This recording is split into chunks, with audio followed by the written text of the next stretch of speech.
es el gozo de toda nación. Donde la tristeza es gozo, el llanto es alegría, subamos a adorar al gran Rey. En los montes, en los valles, exaltamos al que es digno de alabanza. En las costas de los mares, levantamos un sonido de esperanza. Aclamamos, aclamamos, hacemos oír la voz de su alabanza. Con las manos en lo alto, exaltamos al que reina para siempre. No los oigo.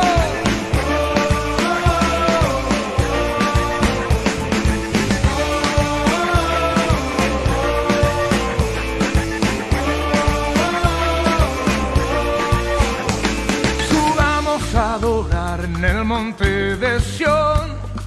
Es el gozo de Puerto Rico, donde la tristeza es gozo, el llanto es alegría.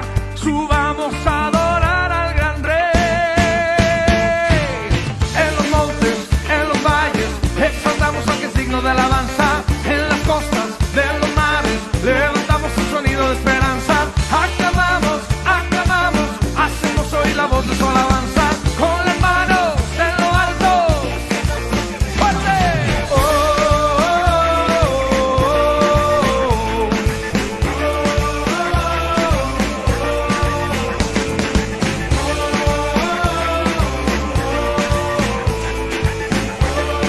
Ahora, con ustedes. Bendiga a tu vecina que ponga nuestra canción. Esta es la forma en que nosotros demos oración. Una canción con el fin de darle alabanza al mismo que ha cambiado mi lamento por la danza. Mi boca no se cansa y sigo adorándolo. Día tras día seguiremos exaltándolo, glorificándolo y honrándolo. Su nombre en alto seguiremos levantándolo. Oye, con las manos arriba, mi gente. Oye, los que van para el cielo que pongan sus manos arriba y me den un grito de júbilo.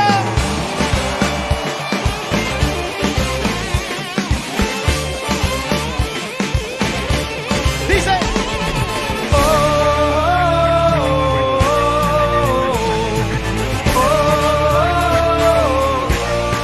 vamos.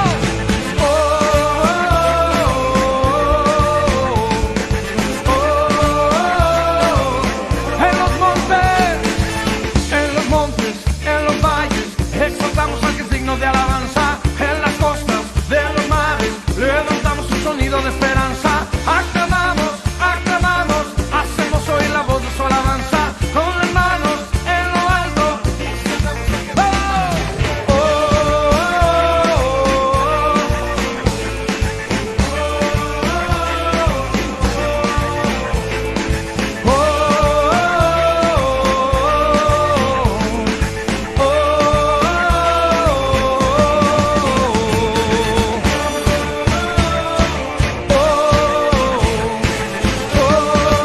viene Puerto Rico con tu mano arriba.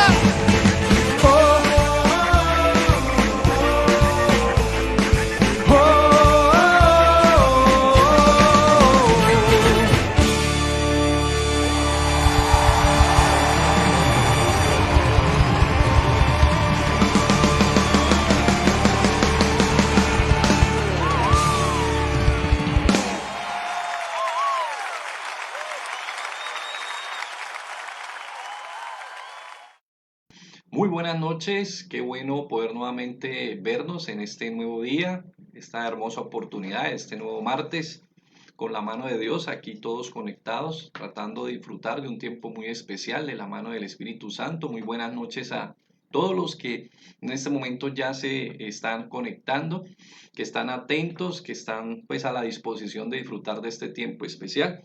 Vamos a darle gracias entonces a Dios, pues como mejor podemos hacerlo y Él nos lo ha enseñado a través de su palabra. Vamos a darle alabanzas, vamos a exaltar su nombre, vamos a glorificarle y vamos a reconocer su grandeza, su fidelidad y su poder. Vamos entonces, primero que todo, antes de que podamos arrancar este tiempo especial en este día, poder realmente glorificarle, alabarle, exaltarle como solamente Él lo merece. Vamos entonces. Cristo vive.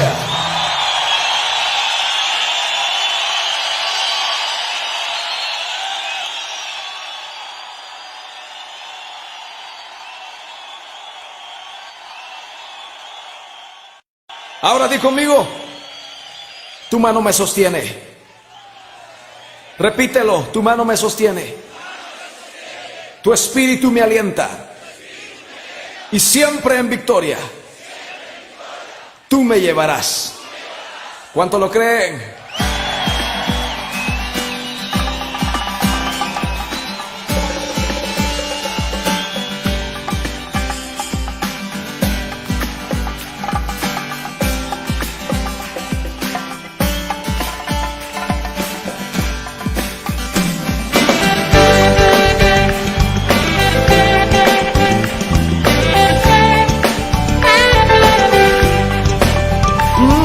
Sí, yeah. Ahora dilo conmigo. Sí. Tu mano me sostiene, tu espíritu me alienta, y siempre en victoria tú me llevarás. Y tu mano me sostiene, tu espíritu me alienta, y siempre en victoria tú me llevarás. Dilo conmigo. Vivo solo para Cristo y nadie más, solo en Jesús yo encontré la paz. Él me llena de su espíritu de amor, siempre cantaré, soy más que vencedor. Yeah. Tu mano me sostiene, tu espíritu me alienta, y siempre en victoria tú me llevarás. Y tu mano me sostiene, tu espíritu me alienta, y siempre en victoria tú me llevarás. Vivo solo para Cristo y nadie más, solo en Jesús yo encontré la paz. Él me llena de su espíritu de amor, por siempre cantaré, soy más que vencedor. ¿Cuántos más que vencedores hay aquí? Tu mano me sostiene, tu espíritu me alienta, y siempre en victoria tú me llevarás. Sí, tu mano me sostiene, tu espíritu me alienta, y siempre en victoria. A ver, con las manos arriba, aquí. Tu mano me sostiene, tu espíritu me alienta, y siempre en victoria tú me llevas. Que se oiga todo el pueblo.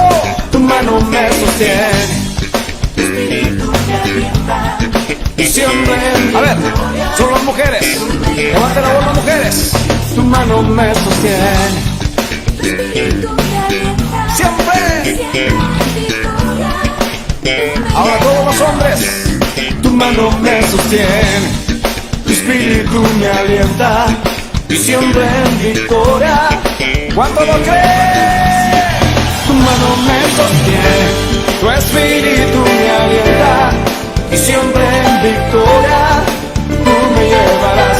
Sí, tu mano me sostiene, tu espíritu me alienta, y siempre en victoria. La última vez, dilo. Sí, tu mano me sostiene, tu espíritu me alienta, y siempre en victoria tú me llevarás.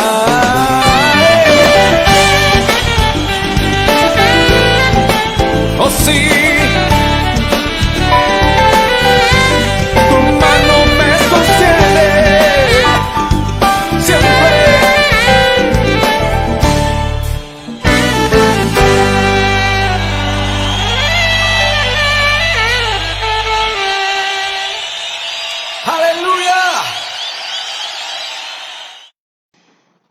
Bueno, qué grato haber podido alabar a nuestro Dios como solamente Él merece, ser alabado, ser exaltado, ser glorificado.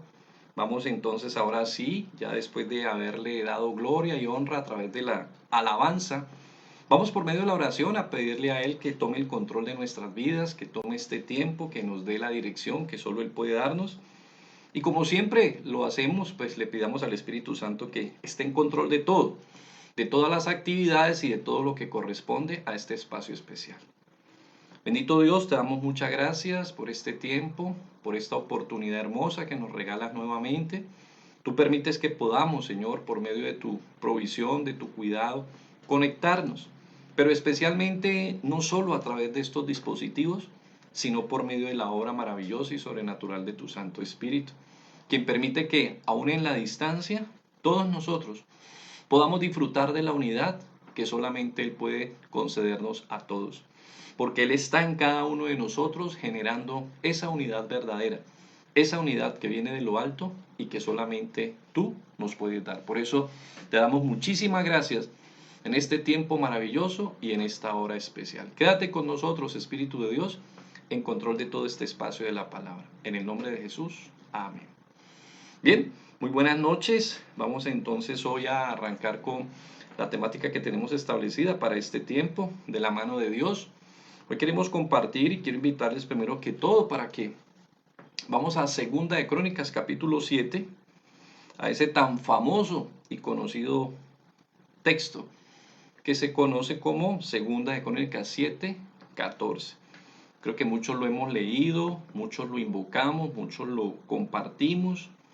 Vamos entonces a leerlo una vez más y vamos a tomar de aquí. Vamos a desprender la meditación para este tiempo y la temática para esta hora. Dice así: si se humillare mi pueblo, sobre el cual mi nombre es invocado, y oraren y buscaren mi rostro, y se convirtieren de sus malos caminos, entonces yo oiré desde los cielos y perdonaré sus pecados y sanaré su tierra.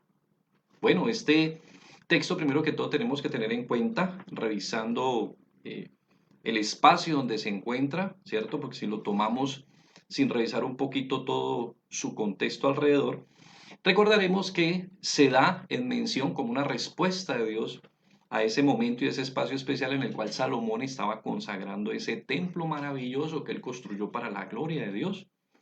Su padre preparó, dispuso, almacenó y Dios determinó que él fuera la persona que se encargara de llevar a cabo finalmente esta obra especial de construir y hacer efectivo realmente pues este templo maravilloso.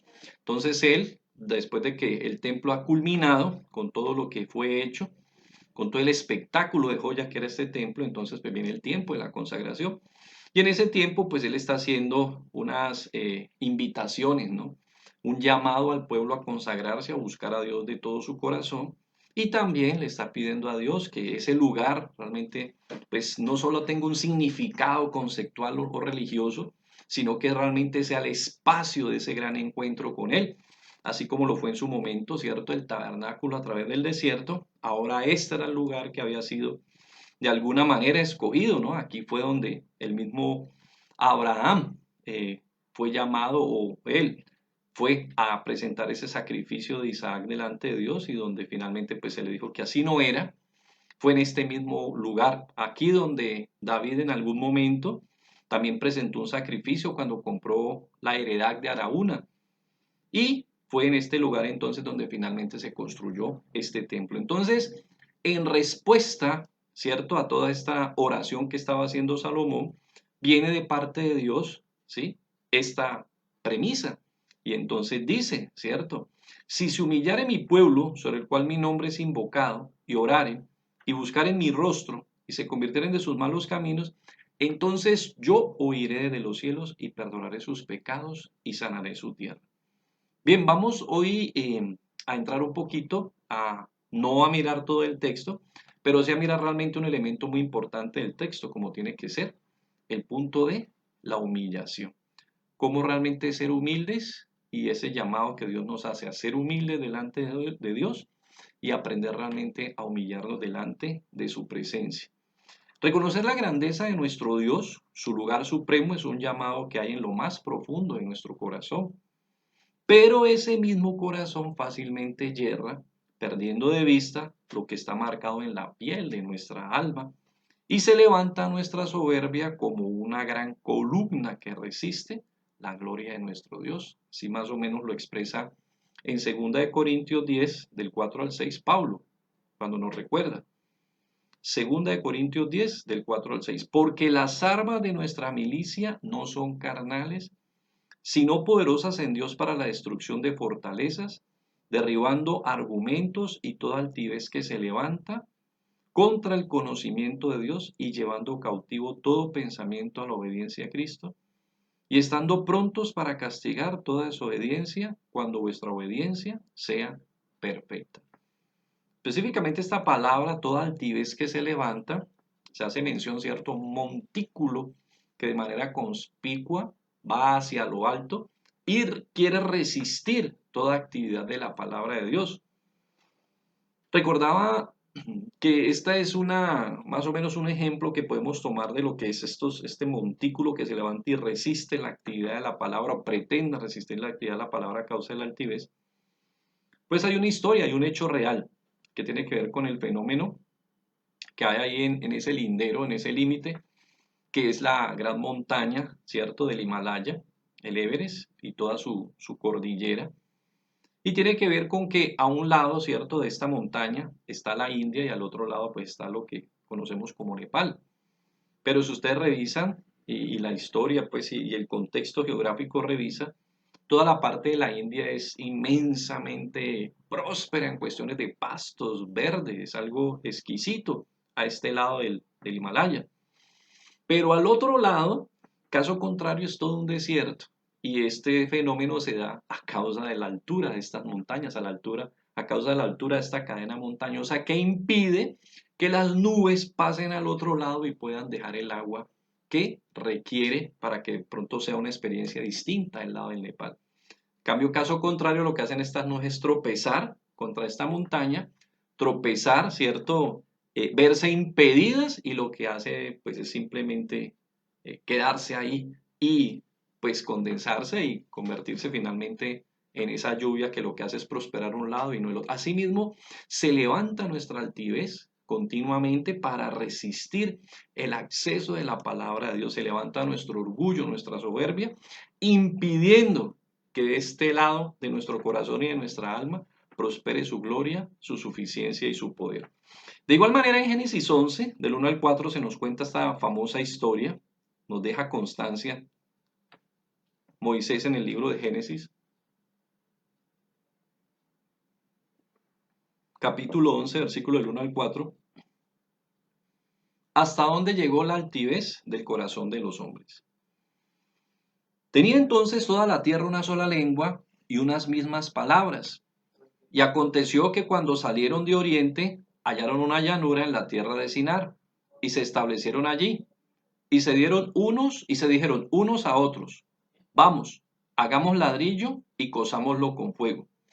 Y les sirvió el ladrillo en lugar de piedra y el asfalto en lugar de mezcla. Y dijeron: vamos, edifiquémonos una ciudad y una torre cuya cúspide llegue al cielo, y hagámonos un nombre, por si fuéramos esparcidos sobre la faz de la tierra. Entonces, sencillamente vemos lo que había en el corazón del hombre. Esa torre, más que simplemente erigirse como un símbolo, esa torre era prácticamente el despliegue externo de la soberbia que había en el corazón del hombre. Era el monumento, era la representación de la soberbia que había en el corazón del hombre. Para tener que entender, claro está, ¿cierto?, por su misericordia, sucedió todo esto, pues que solo somos como la hierba del campo, ¿no?, que hoy es y mañana no está. Por eso nos enseña Isaías 46. Voz que decía: da voces, y yo respondí: ¿qué tengo que decir a voces? Que toda carne es hierba y toda su gloria como flor del campo. Se entiende desde mucho tiempo que el pecado, ¿cierto?, del enemigo fue la soberbia. Pecado que hizo que este ángel de luz, luz bella, fuera derribado y fuera echado fuera del cielo, ¿cierto? Fue la soberbia, querer ocupar el lugar de Dios. Así nos da cuenta Isaías 14, del 12 al 15, que aun cuando es una profecía a un rey terrenal, dicen la mayoría de los comentaristas, o coincide, que también es una mención específica a la experiencia del enemigo. Es una manera de dar a entender que esta actividad de este reino y de este poder tenía en su fondo una actividad sobrenatural, pero de las tinieblas. Dice: ¿cómo caíste del cielo, oh lucero, hijo de la mañana? Cortado fuiste por tierra, tú que debilitabas a las naciones. Tú que decías en tu corazón: subiré al cielo, en lo alto, junto a las estrellas de Dios. Levantaré mi trono y en el monte del testimonio me sentaré. A los lados del norte, sobre las alturas de las nubes subiré y seré semejante al Altísimo, mas tú derribado eres hasta el Sehol, a los lados del abismo. Y lamentablemente entendió de la peor manera que el lugar que tiene Dios nadie más lo puede ocupar. Es un lugar único en el universo. Por eso nuestro modelo será siempre nuestro gran Rey de Reyes y Señor de Señores, Jesucristo. En Mateo 11, 28 al 30 nos recuerda nuestro gran Maestro. Llevad mi yugo sobre vosotros y aprended de mí, que soy manso y humilde de corazón. Y hallaréis descanso para vuestras almas, dice nuestro Señor. Y de igual manera, o coincidentemente con estas palabras de nuestro Señor, Pablo nos recuerda en la epístola a los Filipenses, quién dio el mayor ejemplo de humildad en toda la creación. Dice Filipenses 2, del 5 al 8. Haya pues en vosotros este sentir que hubo también en Cristo Jesús, el cual siendo en forma de Dios no estimó el ser igual a Dios como cosa a que aferrarse, sino que se despojó a sí mismo tomando forma de siervo, hecho semejante a los hombres, y estando en la condición de hombre, se humilló a sí mismo, haciéndose obediente hasta la muerte y muerte de cruz. Y ese énfasis, ¿no?, que hace en ese punto de la muerte y muerte de cruz, recordemos que la cruz era una técnica depurada de sufrimiento, de castigo por parte de los romanos y que se infligía específicamente a los delincuentes, ¿cierto? Para purgar penas delincuenciales. Entonces, tremendo, ¿no?, que nuestro Señor finalmente pues se hace hombre y en atención a la voluntad de nuestro Padre va hasta el extremo, ¿cierto?, de la humildad, de su humillación y va aún hasta la muerte y muerte de cruz. No hay acción a comparar en toda la creación. Recordemos aún lo que dice Mateo 26, 39, 44 en esta idea. Yendo un poco adelante, se postró sobre su rostro, orando y diciendo, Padre mío, si es posible, pasa de mí esta copa, pero no sea como yo quiero, sino como tú. Vino luego a sus discípulos y los halló durmiendo, y dijo a Pedro, ¿así que no habéis podido velar conmigo una hora? Velad y orad para que no entréis en tentación. El espíritu a la verdad está dispuesto, pero la carne es débil. Otra vez fue y oró por segunda vez diciendo, Padre mío, si no puede pasar de mí esta copa sin que yo la beba, hágase tu voluntad. Vino otra vez y los halló durmiendo porque los ojos de ellos estaban cargados de sueño. Y dejándolos, se fue de nuevo y oró por tercera vez diciendo las mismas palabras. Bueno, vemos entonces el día de hoy y lo que queremos es hoy específicamente abordar este tema de la importancia de aprender realmente a humillarnos delante de nuestro Dios. Suena feo, ¿no? Sobre todo en esta sociedad tan llena de sensibilidad, tan empoderado que está el ego, ¿no? Tan empoderado que está realmente la imagen del hombre sobre sí mismo, ¿sí? Pues suena muy duro hablar acerca de la importancia de nosotros darnos a la humillación. Pero definitivamente es un requerimiento que Dios establece, ¿cierto? Aún en su respuesta a Salomón cuando oraba consagrando el templo de Jerusalén. Vemos que no simplemente es un llamado a un sometimiento para que Él sea reconocido. Nuestro Dios es Dios, lo reconozcamos nosotros o no lo reconozcamos nosotros. Él es grande, lo reconozcamos nosotros o no lo reconozcamos nosotros. Y nosotros finalmente somos insignificantes en su presencia, lo queramos reconocer o no lo queramos reconocer. Él no está preocupado o afanado por un reconocimiento como un megalómano, como un vanidoso, ¿cierto? Ingenuo, no. Simplemente es muy importante entenderlo. ¿Por qué? Porque es el camino a disfrutar de su comunión y de su presencia. Es un camino establecido realmente para ocupar el lugar que nos corresponde dentro de la creación. Él nos dio un lugar muy especial, pero ese lugar lamentablemente se ha perdido consecuencia de nuestra altivez, de nuestra soberbia, de nuestro orgullo, que lo único que nos hace realmente es desdibujar su imagen y su propósito en nuestras vidas. Una de las tantas maneras como el pueblo se humillaba ante Dios, reconociendo su necesidad acerca de él, fue en su momento la práctica del ayuno, como la acción de rasgar aún, ¿cierto?, su ropa en señal de duelo o dolor, o juntas prácticas, y poner silicio en su cuerpo, que era una tela tipo la que nosotros conocemos del costal, ¿no? Esa tela de fique, que es tremendamente incómoda, roñosa, pela, lastima. Difícilmente realmente se puede dormir con esta tela. Y su propósito era ese, incomodarnos, para recordar el tiempo de estrechez que se vivía, para dolerse. Buscaban cómo quebrarse emocionalmente desde su corazón a Dios. Eso es lo que más o menos buscaban ellos, porque lo que buscaban era reconocer realmente lo que Él era y su grandeza. Tenemos un ejemplo, ¿cierto?, de esta actividad que estamos expresando o que estamos comentando. En Génesis 37, del 31 al 34, recordarán cuando los hermanos de José engañan a su padre, a Jacob, como consecuencia de su desaparición. Ellos hacen este pequeño encubrimiento y generan en él, ¿cierto?, que reaccione como más o menos o en parte de lo que hemos hecho una descripción, ¿cierto?, de humillación, de dolor, de pena, una manera de expresar una gran pena, un gran dolor, ¿cierto? Dice, entonces tomaron ellos la túnica de José y degollaron un cabrito de las cabras y tiñeron la túnica con la sangre. Y enviaron la túnica de colores y la trajeron a su padre y dijeron, esto hemos hallado, reconoce ahora si es la túnica de tu hijo o no. Y él, que él mismo la bordó, la reconoció y dijo, la túnica de mi hijo es, alguna mala bestia lo devoró, José ha sido despedazado. Entonces Jacob, ¿qué hizo? Rasgó sus vestidos, puso cilicio sobre sus lomos y guardó luto por su hijo muchos días. Vemos entonces que era una expresión de dolor, era una consecuencia del dolor, del lamento, de la tristeza, de tratar de no darse lugar realmente al consuelo en medio de este quebrantamiento.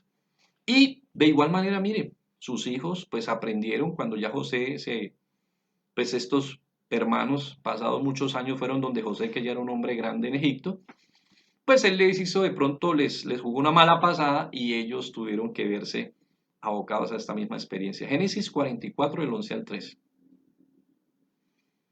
Ellos entonces se dieron prisa y derribando cada uno su costal en tierra, abrió cada cual el costal suyo.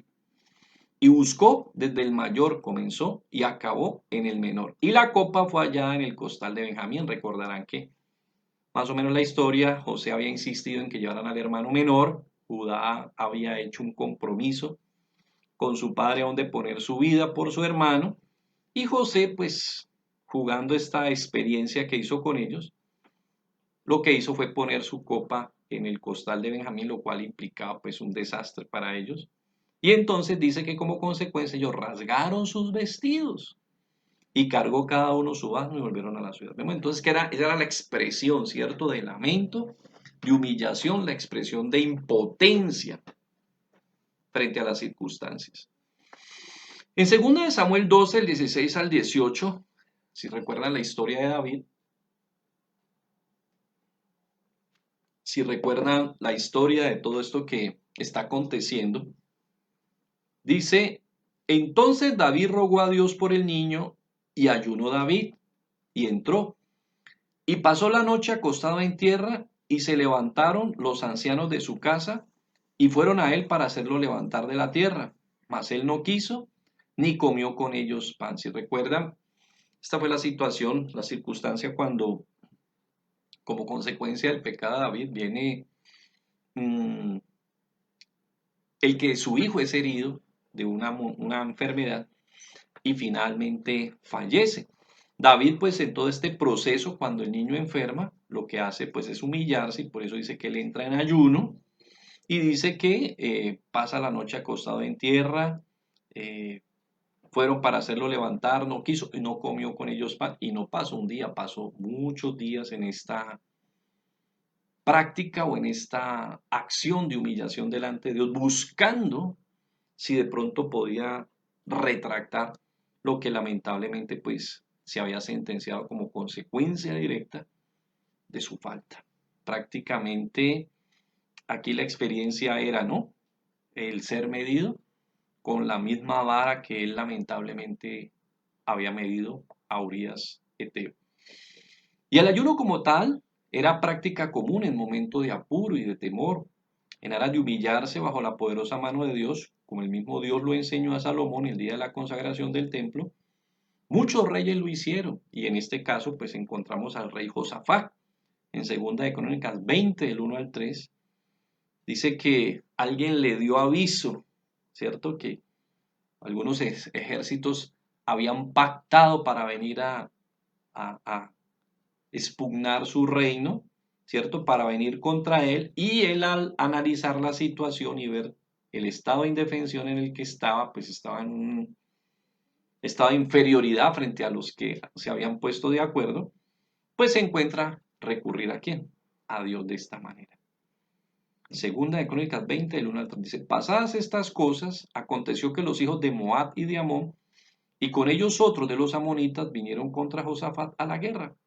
Y acudieron algunos y dieron aviso a Josafat diciendo: contra ti viene una gran multitud del otro lado del mar y de Siria. Y aquí están en Hasezón Tamar, que es Engadi. Entonces él tuvo temor, y Josafat, ¿qué? Humilló su rostro para consultar a Jehová, e hizo pregonar ayuno en todo Judá. Entonces vemos que definitivamente pues esto era una manera de presentarse ante Dios a solicitud, a ruego de él, humillándose ante su presencia y reconociendo la necesidad que tenemos de él. Dice que de igual manera, y en un momento de gran afrenta, ¿no?, cuando vino el rey Senaquerib, ¿cierto?, rey de Siria, de Asiria, venía a poner sus condiciones específicamente contra Judá, ¿cierto?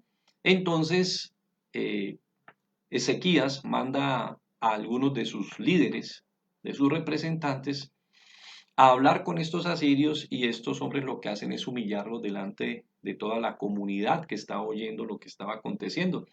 La estrategia, pues normalmente una estrategia muy típica era el sitiamiento, que era tomar control de la parte externa de la muralla e impedir, ¿cierto?, que a la ciudad entrara o saliera alguien. Y así entonces vino este hombre a tomar control de la ciudad del rey, y pues en ese asedio llegan a una discusión, y lamentablemente pues estas palabras se lanzan buscando intimidar a toda la población, y estos emisarios de Ezequías entonces reaccionan, como hemos venido hablando.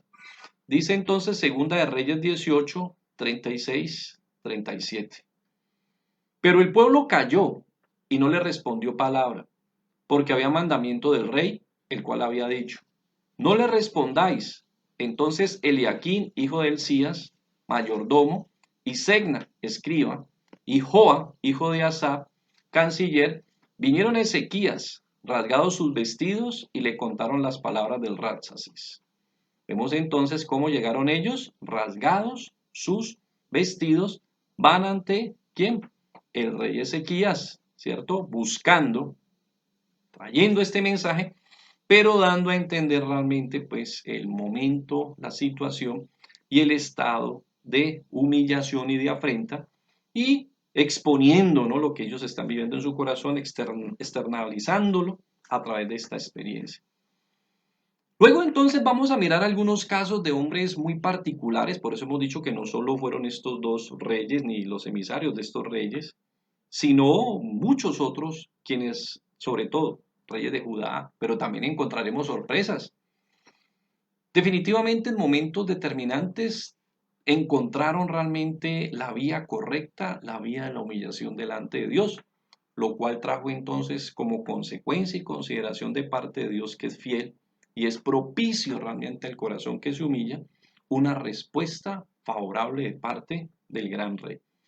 Vamos a mirar entonces el caso de Josías, famoso rey también de Israel, Un hombre que, como dice la palabra, hizo las cosas bien. Él pues empezó a reinar muy joven, pero demostró tener un corazón sensible a la voz de Dios. Dice que él le encargó que se reconstruyera el templo, y en este ejercicio de reconstruir el templo, porque lamentablemente, así como hubo reyes muy acertados en Judá, hubo reyes muy descuidados, que dejaron realmente caer el servicio y que perdieron de vista la importancia del templo.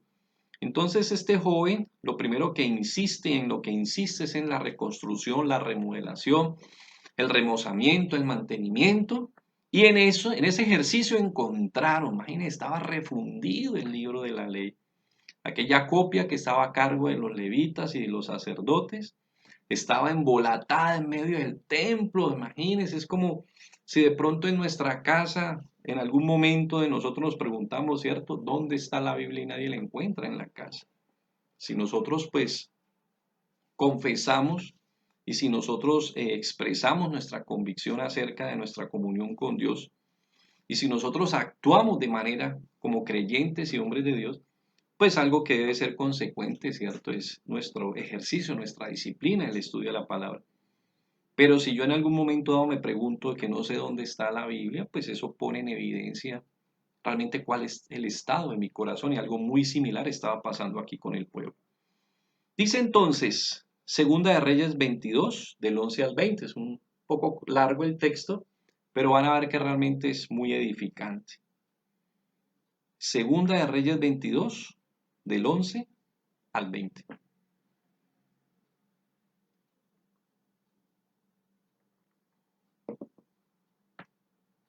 Dice así: y cuando el rey hubo oído las palabras de la ley, porque ellos trajeron el libro y las leyeron delante de él, rasgó sus vestidos. Luego el rey dio orden al sacerdote Asías, a Ahicam, hijo de Safán, a Acbor, hijo de Micaías, al escriba Safán y a Asaías, siervo del rey, diciendo: id y preguntad a Jehová por mí y por el pueblo y por todo Judá acerca de las palabras de este libro que se ha hallado. Porque grande es la ira de Jehová que se ha encendido contra nosotros, por cuanto nuestros padres no escucharon las palabras de este libro, para hacer conforme a todo lo que nos fue escrito. Entonces fueron el sacerdote Hilcías, Ahicam, Acbor, Safán y Asaías a la profetisa Hulda, mujer de Salum, hijo de Tigma, hijo de Arjas, guarda de las vestiduras, la cual moraba en Jerusalén en la segunda parte de la ciudad, y hablaron con ella. Y ella les dijo: así ha dicho Jehová, el Dios de Israel: decid al varón que os envió a mí, así dijo Jehová: he aquí yo traigo sobre este lugar y sobre los que en él moran todo el mal que se habla este libro, que ha leído el rey de Judá, por cuanto me dejaron a mí y quemaron incienso a dioses ajenos, provocándome a ira con toda la obra de sus manos. Mi ira se ha encendido contra este lugar y no se apagará. Mas al rey de Judá, que os ha enviado para que preguntaseis a Jehová, diréis así: así ha dicho Jehová, el Dios de Israel: por cuanto oíste las palabras de este libro y tu corazón se enterneció y te humillaste delante de Jehová cuando oíste lo que yo he pronunciado contra este lugar y contra sus moradores, que vendrán a ser asolados y malditos, y rasgaste tus vestidos y lloraste en mi presencia, también yo te he oído, dice Jehová. Por tanto, he aquí yo te recogeré con tus padres y serás llevado a tu sepulcro en paz, y no verán tus ojos todo el mal que yo traigo sobre este lugar. Y ellos dieron la respuesta al rey, o dieron al rey la respuesta. Tremendo, ¿no? Por eso es bien importante a veces preguntarnos si se insiste, y yo de todos modos con mucho respeto siempre insisto, es bueno que revisemos cuál es la actitud que tenemos frente al Antiguo Testamento. Recordemos que aún cuando hemos hablado de segunda de Timoteo 3 del 16 al 17, recordamos que en ese entonces todavía no está esa Biblia construida como la tenemos hoy, organizada en ese orden. Está más que todo, y está en esencia todo, lo que es el Antiguo Testamento. A eso es a lo que se refiere Pablo, porque eso es lo que hay en ese momento, más los mensajes que están en ese momento construyéndose a través de los últimos mensajeros, ¿cierto? Últimos profetas como los apóstoles. Entonces, es importante que revisemos cómo vamos nosotros al Antiguo Testamento, porque mira cómo este hombre fue tocado, fue compungido, fue quebrantado, estudiando o escuchando los textos del Antiguo Testamento. La pregunta es, ¿eso pasa en mi vida? ¿Eso está pasando en mi corazón? Realmente cuando voy yo al Antiguo Testamento, Dios conmueve mi corazón, toca mi corazón, me redarguye de manera eficiente, o simplemente paso con desdén y miro de manera poco, ¿cierto? Apreciable este texto que es tan importante. Yo lo puedo compartir realmente con conocimiento de causa, no solo una, muchas veces, mientras leo específicamente y mientras he tenido la oportunidad de estudiar el Antiguo Testamento, he sido muchas veces realmente quebrantado y he sido movido a arrepentirme porque he sido rearguido de manera muy concreta y directa de muchas faltas en mi vida. Entonces yo le invito realmente para que usted se acuerde que la Biblia va desde el Génesis hasta el Apocalipsis, porque lamentablemente a veces nos damos a la tarea de ser selectivos y entonces nos volvemos hombres y mujeres no de un solo libro, como decía la famosa frase de Juan Wesley. Señor, hazme un hombre de un solo libro. ¿Cuál? La Biblia, aunque escribió dicen que escribió cualquier cantidad de libros, pero él decía que en su corazón era un hombre de un solo libro. Y eso es lo que hemos de ser nosotros, de un solo libro, pero de la Biblia. No de un solo libro de la Biblia, ¿cierto? Entonces algunos se quedan casados con no solo ni un libro, con un tema de la Biblia. Por eso es muy importante y con mucho respeto le hago esta motivación.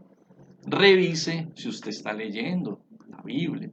No se quede solo monotemizado, ¿cierto? En un punto, en un aspecto, solamente en un tema, en un énfasis, en un enfoque. Puede ser, sí, usted se esté especializando en ese aspecto. Pero caballero, mujer de Dios, varón, joven, jovencita, recuerde, la revelación de Dios va desde el Génesis hasta el Apocalipsis. Vamos entonces al caso de otro rey que dio este paso a la humillación en momentos de gran consternación en su vida.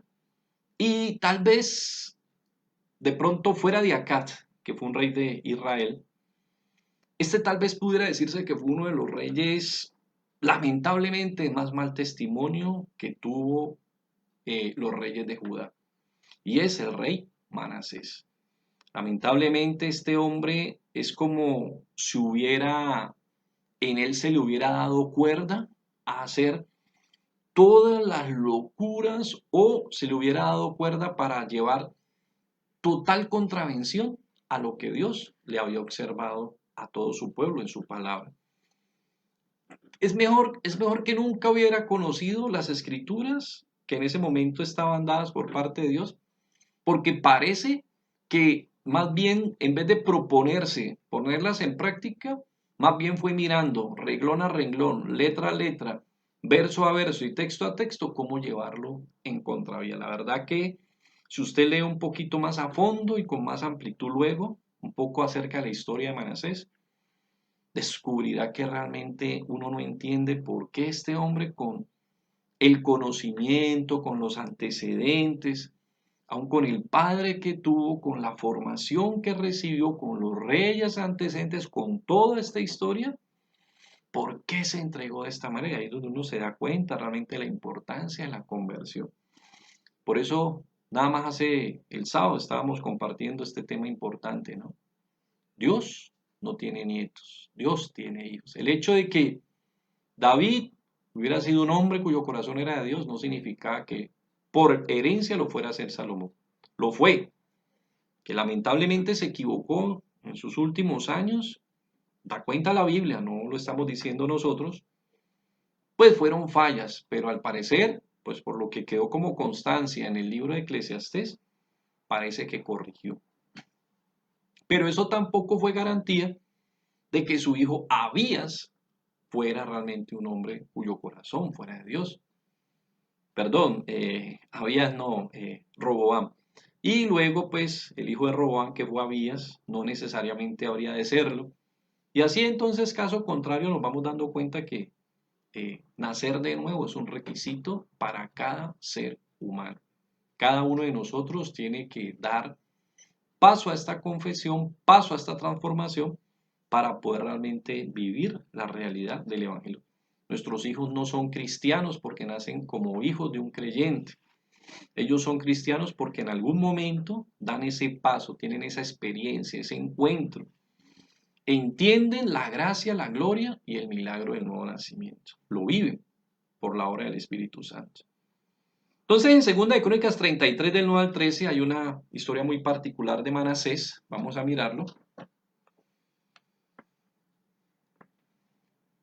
2 de Crónicas 33, del 9 al 13.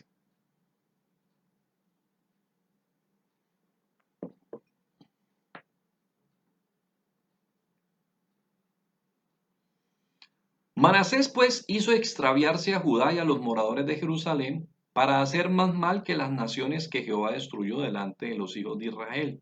Para hacer más mal, lo dice claramente la Biblia. Y habló Jehová a Manasés y a su pueblo, mas ellos no escucharon, por lo cual Jehová trajo contra ellos los generales del ejército de los reyes de los asirios, los cuales aprisionaron con grillos a Manasés, y atado con cadenas lo llevaron a Babilonia. Mas luego que fue puesto en angustia, oró a Jehová, Dios, su Dios, humillado grandemente en la presencia del Dios de sus padres, y habiendo orado, a él fue atendido. Pues Dios oyó su oración y lo restauró a Jerusalén, a su reino. Entonces reconoció Manasés que Jehová era Dios. Increíble. Ahora, si tenemos en cuenta lo que le venía pierna arriba, era muy delicado. Los asirios se caracterizaban por ser crueles por naturaleza. Ellos no eran crueles como método, ni eran crueles por estrategia, como lo hacían en su momento los romanos. Todas estas técnicas de aflicción que tenían depuradas los romanos eran técnicas de sometimiento, eran técnicas de intimidación. No, los asirios realmente eran crueles por pasatiempo. Eran crueles por gusto, eran crueles por naturaleza. No era por técnica, no era por estrategia, ni era por plan. Era realmente por su naturaleza. Entonces, imagínense quiénes lamentablemente le echaron mano a Manasés, pero gloria a Dios. Vemos aquí cómo responde frente a estas circunstancias, cómo se humilla y cómo se cumple lo que dice 2 de Crónicas 16:9. Los ojos del Señor recorren toda la creación para mostrar su favor a aquellos cuyo corazón, ¿cierto?, es correcto, es agradable, es propicio a Él. Y cómo Él responde a aquel que realmente se humilla y reconoce su necesidad y reconoce la ayuda y el auxilio que necesita de su Dios. Vemos entonces que Dios es propicio a esta realidad. Por eso entonces venía la respuesta de parte de Dios en 2 de Crónicas 7:14. Salomón, después de haberle clamado, haberle dicho que si el pueblo viniera aquí, si el pueblo clamara aquí, si estuviera lejos clamara dirigiéndose aquí, y si hubieran pecado, vinieran y confesaran sus pecados, tú serás propio. Después de haber hecho todas esas peticiones, Dios le contesta, sí. Cuando el pueblo realmente, ¿cierto?, se haya apartado, cuando el pueblo se haya distanciado, cuando el pueblo dé la espalda a Dios, entonces la respuesta es, si ese pueblo se humilla, si ese pueblo realmente le busca, si ese pueblo se aparta y si ese pueblo procede de acuerdo a lo que Dios le ha enseñado, Dios será propicio a su necesidad. Y otro caso, para ir ya entrando casi que al punto de las conclusiones, dos casitos más que nos quedan aquí. Vamos al caso de Ezequías. Vamos al caso de el rey Ezequías. Segunda de Reyes 20, del 1 al 6. El rey Ezequías dice que cayó enfermo. Dice que pues, cayó bajo una aflicción que el mismo profeta Isaías fue y compartió. Pero ¿qué hizo este hombre? Se volvió a Dios. Clamó y Dios fue propicio a su necesidad. Dice, Segunda de Reyes 20, del 1 al 6. En aquellos días Ezequías cayó enfermo de muerte, y vino a él el profeta Isaías, hijo de Amón, y le dijo, Jehová dice así, ordena tu casa porque morirás y no vivirás. Entonces él volvió su rostro a la pared y oró a Jehová y dijo, te ruego, oh Jehová, te ruego que hagas memoria de que he andado delante de ti en verdad y con íntegro corazón. Y he hecho las cosas que te agradan. Y lloró Ezequías con gran lloro. Y antes que Isaías saliese hasta la mitad del patio de la casa del rey, vino palabra de Jehová a Isaías diciendo, vuelve y di a Ezequías, príncipe de mi pueblo, así dice Jehová, el Dios de David tu padre, yo he oído tu oración y he visto tus lágrimas. He aquí que yo te sano. Al tercer día subirás a la casa de Jehová y añadiré a tus días 15 años y te libraré a ti y a esta ciudad de la mano del rey de Asiria y ampararé esta ciudad por amor a mí mismo y por amor a David, mi siervo. Tremendo, ¿no? Tremendo. Esta es una de las, pues, que uno encuentra, ¿no? Una de las respuestas muy eficientes, muy efectivas que uno encuentra aquí en este texto de la Biblia, porque pues uno entiende que Dios, por alguna razón y en su voluntad, se toma su tiempo para responder nuestras oraciones, pero por eso también hemos dicho que Él es el que decide. No somos nosotros los que decimos se demora tanto, se demora tanto, se demora tanto, no, Él sabe cuánto se puede demorar. Así como puede contestar en un tiempo prudencial, puede contestar como contestó aquí. No había ni siquiera el profeta, no había salido. Escasamente estaba, digámoslo así, en el argot popular, estaba calientico el mensaje que le acaba de dar a Ezequías y ya Dios lo estaba haciendo devolver para decirle que a causa de esa oración Dios extendía el plazo a Ezequías. Gloria a Dios, él humilló su rostro delante de Dios. ¿Y qué hizo Dios? Dios oyó. Porque como nos enseña el Salmo 145, 18, Dios escucha a los que lo invocan de verdad. Ahora, por favor, si Dios se demora, no malinterpretes. Cuando estamos diciendo que Dios escucha y escucha a los que le invocan de verdad, no estamos diciendo que es porque contestó ahí mismo, no. Dios va a escuchar a quien lo invoca de verdad. Porque como dice 1 Juan 5, 14, 15, está la confianza que tenemos. Que si pedimos alguna cosa conforme a su voluntad, Él nos oye. Y si nos oye, tenemos las peticiones que le hayamos hecho. Entonces, en este sentido, pues es que nosotros queremos decir que, como dice el Salmo 145, 18, Dios escucha al que lo invoca de verdad. Y Él es soberano para saber cómo contesta de la mejor manera. Mira que caso contrario pasó con el rey Asa, que estudiamos hace algunos días, si ustedes recuerdan, que cuando fue reconvenido por Dios se endureció y en su enfermedad, caso contrario, después de que lo había hecho tantos años atrás, tantas veces había buscado a Dios, de pronto nosotros lo que coincidíamos ese día, lo que concluíamos como consecuencia de lo que nos deja constancia, segunda de Crónicas 14, 15 y 16, es que tal vez aún la misma falta, ¿cierto?, de actividad, de contienda, mira que muchas veces las mismas aflicciones, los mismos problemas, son una bendición.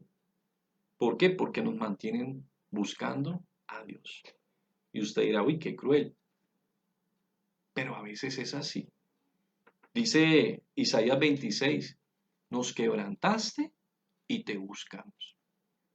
Porque muchas veces tal vez, si no es así, pues nos acomodamos. Y esto fue lo que parece que aconteció con este rey, que aun cuando parece que hay unas inconsistencias acerca de si fueron 30 años, no fueron 30 años, si fueron 10, si fueron 20, si fueron 25, finalmente que hubo de paz.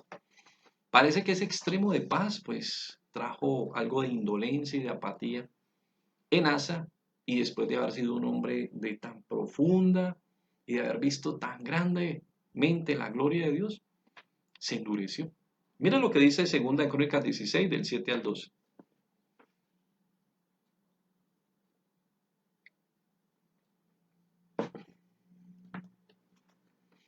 En aquel tiempo vino el vidente Hanani a Asa, rey de Judá, y le dijo, por cuanto te has apoyado en el rey de Siria y no te apoyaste en Jehová tu Dios, por eso el ejército del rey de Siria ha escapado de tus manos.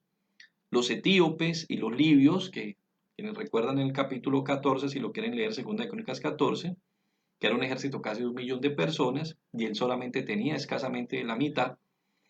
Dice aquí el profeta, los etíopes y los libios no eran un ejército numerosísimo con carros y mucha gente de a caballo. Con todo porque no te apoyaste en Jehová, perdón, con todo porque te apoyaste en Jehová, él los entregó en tus manos. Porque los ojos de Jehová contemplan toda la tierra para mostrar su poder a favor de los que tienen corazón perfecto con él. Locamente es hecho en esto, porque de aquí en adelante habrá más guerra contra ti.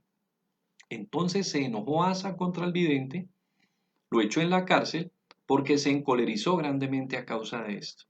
Y oprimió Asa en aquel tiempo a algunos del pueblo. Mas he aquí los hechos de Asa, primeros y postreros, están escritos en el libro de los reyes de Judá y de Israel.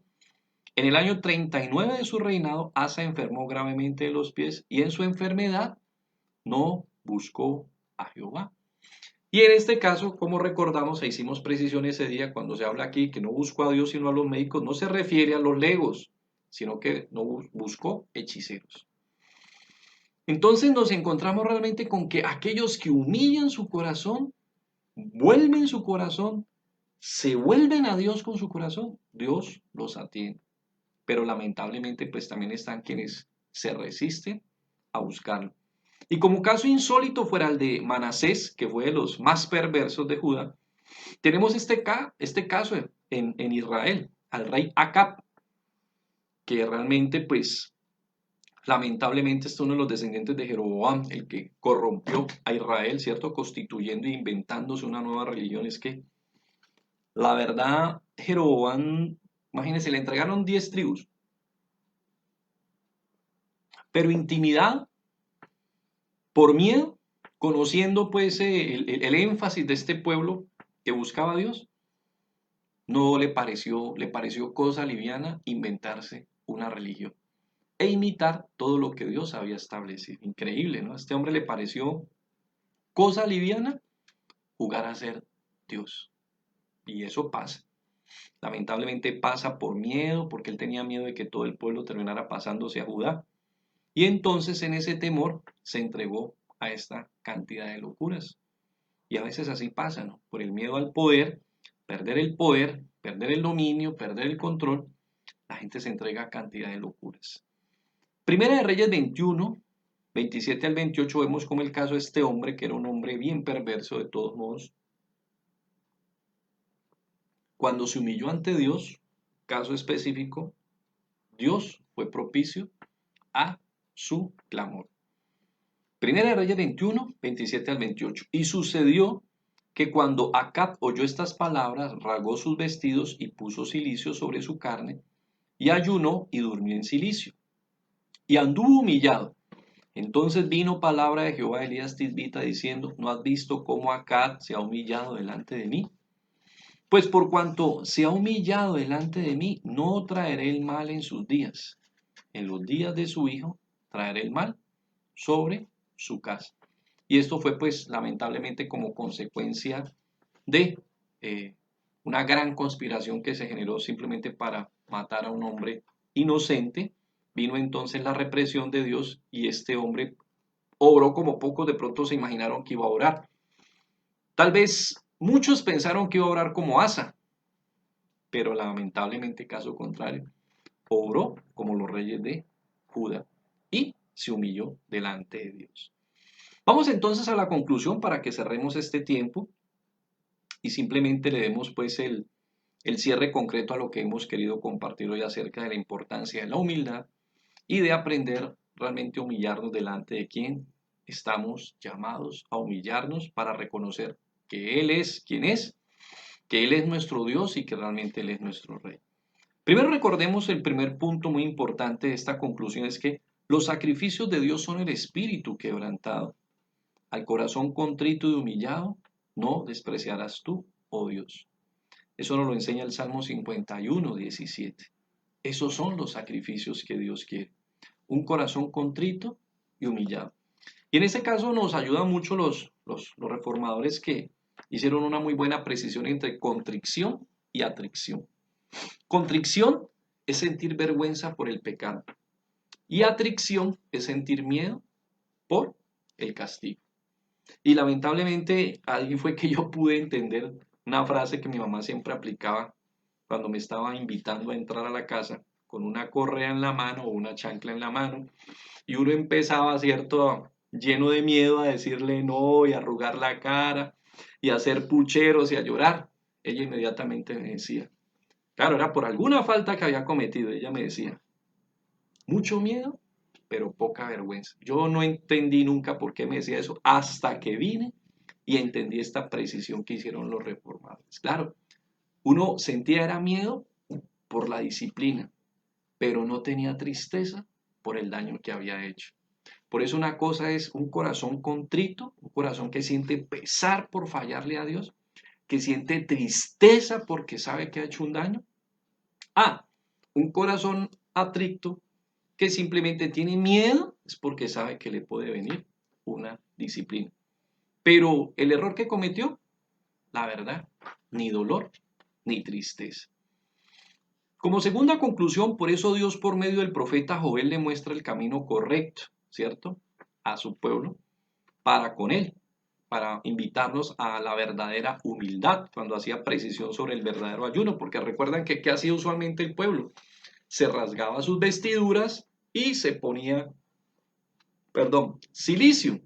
Pero ¿qué nos dice Joel? No, de parte de Dios, vayamos más allá. ¿Por qué? Porque simplemente como todo, dentro de los seres humanos, se vuelve cultura. O discúlpeme, ¿cierto? Una frase que se ha vuelto muy popular, se vuelve paisaje. Y eso estuvo pasando con el ayuno, por eso en Isaías 58 hay una denuncia de que el pueblo va y se le queja a Dios y le dice, pero Señor, mire que nosotros ayunamos. Pero Dios dice, y me exigen justicia, como si ellos hubieran sido hombres justos, como si ellos hubieran aplicado la justicia que están pidiendo. Entonces, lamentablemente, la gente, ¿qué hacía? Ayunaba, pero vivía al margen de la dirección de Dios. Ayunaba, pero vivía apartado de su ley. Ayunaba, pero vivía apartado de su justicia. Ayunaba, pero no aplicaba su palabra. Entonces pensaba que porque ayunaba, Dios tenía que responder de acuerdo a sus demandas, y estaban muy equivocados. Por eso en el verdadero ayuno lo primero que se invita es ¿qué? A que vivamos en atención a la voz de Dios, a su palabra, a su dirección, y entonces ahí sí ayunaremos verdaderamente, que no es simplemente afligirse, sino como él decía, entonces ese sí será el día agradable. ¿Por qué? Porque están haciendo lo que yo los he llamado a hacer, y cuando uno hace la voluntad de Dios, como dice Romanos 12:2, entendemos que es buena, agradable y perfecta. Entonces, por eso Joel 2:12-13 nos dice que antes de rasgarse el vestido y ponerse ese cilicio, ¿cierto? Dice el profeta, por eso pues, ahora dice Jehová, convertíos a mí con todo vuestro corazón. Estuvimos hablando un poquito acerca de eso, ¿cierto? Del arrepentimiento. Con ayuno, lloro y lamento. Y mire que él insiste, rasgad vuestro corazón y no vuestros vestidos. Convertíos a Jehová vuestro Dios, porque misericordioso es y clemente, tardo para la ira, grande en misericordia y que se duele el castigo. A causa de esta profecía tremenda de la que se estaba dando una admonición que venía un tiempo muy difícil. ¿Cuál era el llamado al profeta? No, ya no hagamos ese ritual de rasgarnos, de echarnos tierra en la cabeza, de echarnos ceniza, de ponernos silicios. Ya todo eso se volvió lamentablemente una práctica común. Hagamos algo realmente esencial, fundamental, rasguemos, pero de adentro el corazón, y no se refiere a que físicamente no, se refiere a que realmente la humillación venga desde adentro del corazón, no simplemente de forma. En Mateo 6:17 nos recuerda Jesús, pero tú cuando ayunes unge tu cabeza y lava tu rostro, para no mostrar a los hombres que ayunas, sino a tu Padre que está en secreto. Y tu Padre que ve en lo secreto, te recompensará en público. Así es que uno se humilla delante de Dios, no mostrándole a todo el mundo, porque usted le muestra a la gente y la gente sí va a decir, pobrecito, qué hombre tan espiritual, qué mujer tan espiritual, qué cosa tan increíble, qué duro, pero como veíamos en ese tema de Lucas 13, ¿no? ¿Qué habrá hecho que Dios lo está haciendo pasar por esta situación? Lamentablemente caer en boca de los hombres, y lo dice uno con conocimiento de causa que es un ser humano, es un peligro, es mejor hacer las cosas delante de Dios. Santiago 4, 6 al 10 por eso hace una invitación muy especial. Ya concluyendo, nos dice Santiago 4, 6 al 10, pero Él da mayor gracia, por esto dice, Dios resiste a los soberbios y da gracia a los humildes. ¿Cuál es la invitación de Santiago? Someteos pues a Dios, resistid al diablo y huirá de vosotros. Acercaos a Dios y Él se acercará a vosotros. Pecadores, limpiad las manos y vosotros los de doble ánimo, purificad vuestros corazones. Afligíos, lamentad, llorad. Vuestra risa se convierta en lloro y vuestro gozo en tristeza. Humillaos delante del Señor y Él os exaltará. Entonces, qué invitación tan esencial nos hace Santiago, ¿no?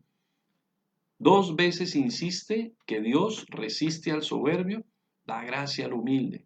El que se humilla delante del Señor será exaltado en su momento. Acerquémonos a Él y Él se acercará a nosotros.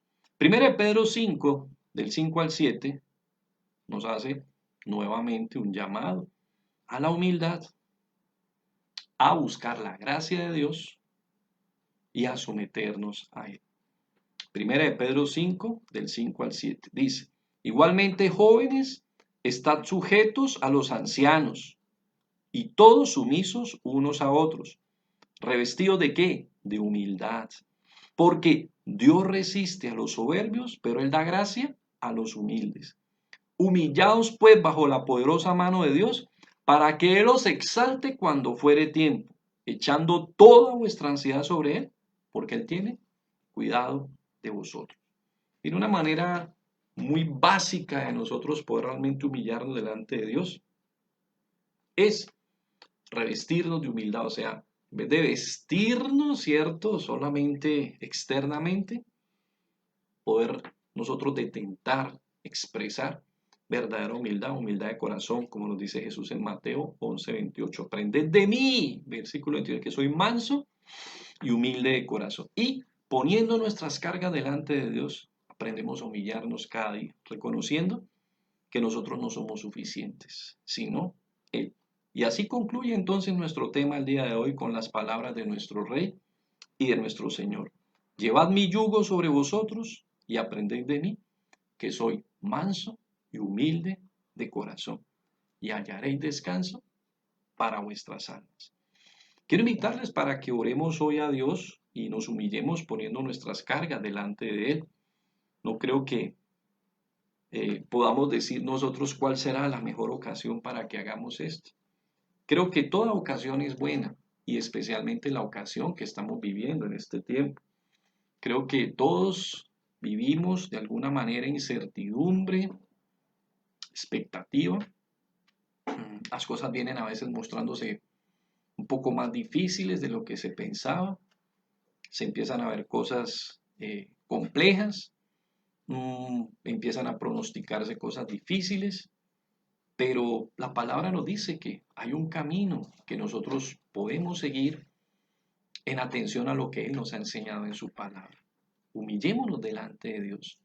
Y Él tiene la soberanía, Él tiene la grandeza y el poder para hacer cosas que nosotros ni siquiera somos capaces de planear. Por eso dice en Isaías, ¿cierto? Que Él enloquece a los agoreros, que Él se burla de los pronosticadores. Y esto no con el ánimo de desestimar a quienes de muy buena fe, con muy buen corazón, andan analizando, mirando las circunstancias. Son personas que han aprendido a analizar los momentos, las épocas. Por eso, pues la economía no se precia solo de tener conocimientos de gráficas, ni conocimientos matemáticos ni financieros, sino aún de historia, de los movimientos históricos, de los cambios históricos, de los antecedentes, de las experiencias pasadas. Y por eso entonces nosotros también, en ese mismo orden de ideas, hemos aprendido a hacer otra lectura, como nos dice la palabra, que hacían el pueblo de Isaacar, que era un pueblo entendido en los tiempos y que nadie en Israel, ¿cierto?, solía actuar sin perder o pasando por alto de pronto los planteamientos de este pueblo, que tenían gran conocimiento, eran entendidos en los tiempos. Entonces, así, ¿quién es dueño de las situaciones y de las circunstancias? Nuestro Dios. Y creo que es un buen tiempo, el tiempo que tenemos presente, el momento histórico, universal que estamos viviendo. Porque pues, cierto, momentos de recesiones económicas se han vivido entre el siglo XVIII, siglo XIX, y no porque digamos que es paisaje vivir una recesión o vivir todas estas crisis económicas. Hasta el 2008 hubo una muy famosa en Estados Unidos nuevamente. Pero realmente pues estas pandemias y estas situaciones especiales, aunque han acontecido, pues siempre traen, ¿cierto? Dejan un antecedente muy particular a nivel de todo el mundo. Entonces aprovechemos, volvernos a Dios, humillémonos como nos enseñaron todos estos reyes y todos estos hombres de Dios, y más bien evitemos seguir ese ejemplo de aquellos que omitieron realmente buscar y humillarse delante de la persona correcta, y volvamos realmente con todo nuestro corazón delante de Él. Él puede hacer cosas que no solamente nos sorprende a nosotros, sino que pueden sorprender a toda la comunidad y a toda la creación. Así lo hizo, como muchas veces hemos visto en el Antiguo Testamento, su expresión de su gloria y de sus maravillas a Israel. Era una manera de darse a conocer a la creación donde ahorita está, incidiendo como lo ha hecho desde siempre, desde antes, porque antes de que todo esto existiera, Él ya era. Vamos entonces a humillarnos delante de Él y a recordar como nos dice el Salmo 51:17, ¿cierto? Los sacrificios de Dios son el espíritu quebrantado, al corazón contrito y humillado, Dios no lo desprecia. Con el respeto de la grandeza, de la soberanía, del poder y del temor de nuestro Dios, podemos decir a manera de ejemplo, como dicen de pronto en un adagio popular, que dura más un suspiro a la puerta de una escuela. Así, nuestro Dios, ¿cierto?, es propicio, es una particularidad de su carácter, porque así nos lo enseñan todos estos ejemplos que hemos visto, de responder al pueblo que realmente se humilla y cuyo corazón verdaderamente se duele y se avergüenza como consecuencia del pecado. Y tal vez el mismo pecador no lo haga, pero nosotros podemos clamar, como algún día clamaron por nosotros, por esta creación, por este mundo y por esta hora tan importante. Bendito Dios, te damos muchas gracias por este tiempo que tú nos has regalado. Muchas gracias por tu palabra. Muchas gracias por tus ejemplos. Muchas gracias por tus lecciones. Porque encontramos que hay un patrón, Señor. Encontramos que hay una línea consistente entre aquellos que se humillaron delante de ti y vieron tu gloria. Porque encontramos que no solo hay una línea consistente en el Antiguo Testamento, sino que vimos también, concluyendo, que hay una coincidencia y un hilo conductor también en el Nuevo Testamento, Señor. Y es que tú eres propicio a la humildad, a la sencillez de corazón, a aquellos que reconocen que solo tú puedes hacer cosas que nos sorprendan a todos. Porque tú enloqueces, dice la palabra en Isaías, a los agoreros, a los pronosticadores, y tú preguntas, ¿dónde está, oh sabio, tu sabiduría? Esto no lo hacemos, Señor, atendiendo a la soberbia. Esto no lo hacemos tampoco desentendiendo del conocimiento que muchos han adquirido, estudiando los tiempos, la historia, las finanzas. Por eso no queremos presentarnos como altivos, no queremos presentarnos sobrados, no queremos presentarnos desobligantes, no queremos presentarnos ignorantes, sino que queremos presentarnos simplemente con sencillez, con humildad y sumisión delante de ti. Reconociendo, Señor, que tal vez necesariamente no tengan que ser desacertados, Señor, esos pronósticos, pero nos humillamos delante de ti para que tú tomes el control sobre ellos. No simplemente para que pueda lucirse el pueblo, porque no es para eso. Para que pueda lucirse los que te buscan, porque no es para eso. Es para el bienestar, Señor, aún de los que no te conocen. Y es para la gloria y para la honra del único nombre que merece ser conocido, que es el tuyo. Porque solo en tu nombre hay salvación. Todos nosotros tenemos un tiempo determinado. Todos nacemos con un determinado tiempo de vida y después tenemos que descansar y esperar el juicio, Señor. Pero tu nombre permanecerá para siempre y vendrán unas y otras generaciones para invocar ese nombre y encontrar salvación en ti. Por eso, Señor, queremos rogarte para que te engrandezcas con tu nombre y con tu gloria en medio de todas estas vicisitudes y en medio de todos estos momentos difíciles que vive no solo esta nación, sino el mundo, para que tengas misericordia de los hombres. Entendemos, Señor, que una circunstancia como la que vivimos necesariamente no es la que vuelve un corazón a ti, pero sí la obra poderosa de tu Santo Espíritu. Sí, la acción incomparable de tu Santo Espíritu. Sí, el poder incomparable del Espíritu de Dios.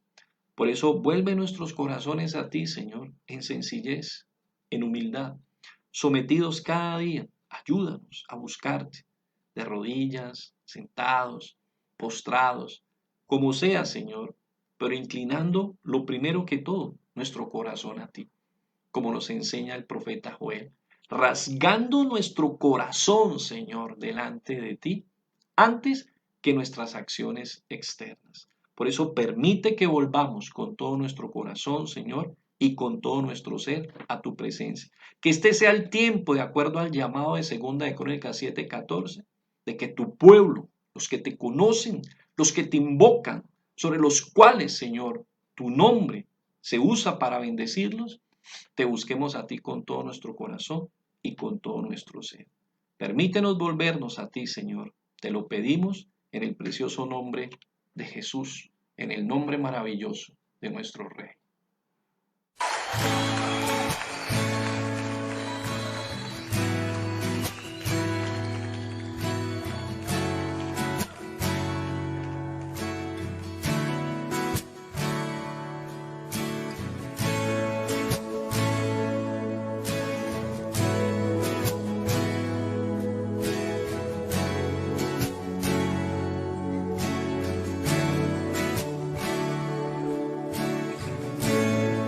Por un momento en tu presencia,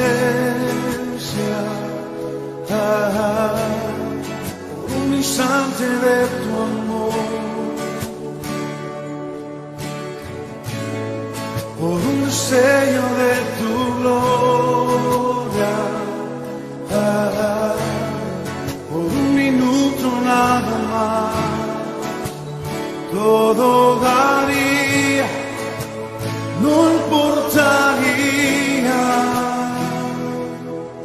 lo que tenga que pasar, lo que tenga que esperar.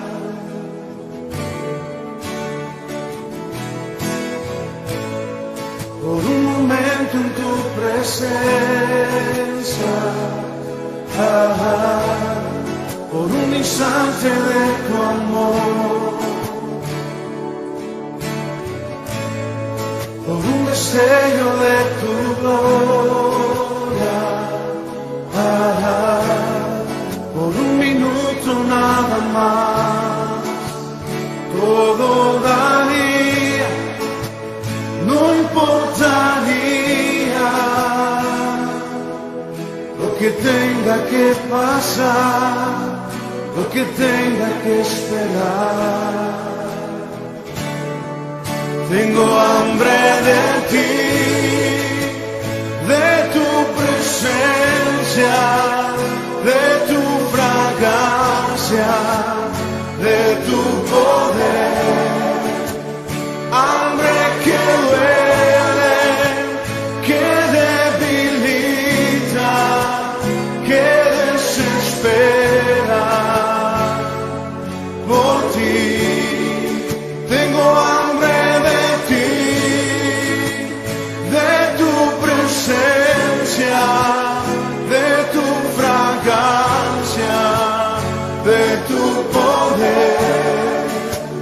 Hambre que duele, que debilita, que desespera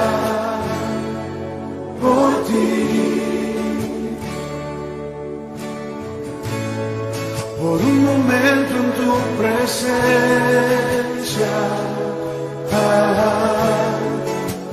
instante de tu amor, por un destello de tu gloria, por un minuto nada más, todo daría, no importaría lo que tenga que pasar, lo que tenga que esperar. Tengo hambre de ti, de tu presencia, de tu fragancia, de tu poder. Hambre que duele, que debilita, que desespera. Por ti tengo hambre de ti, de tu presencia, de tu fragancia, de tu poder. Hambre que duele, que debilita, que desespera. Por ti tengo hambre de ti. Oh, hambre de ti, Señor. Tengo hambre de ti. Oh, hambre de ti, Señor. Tengo hambre de ti. Oh, hambre de ti, Señor.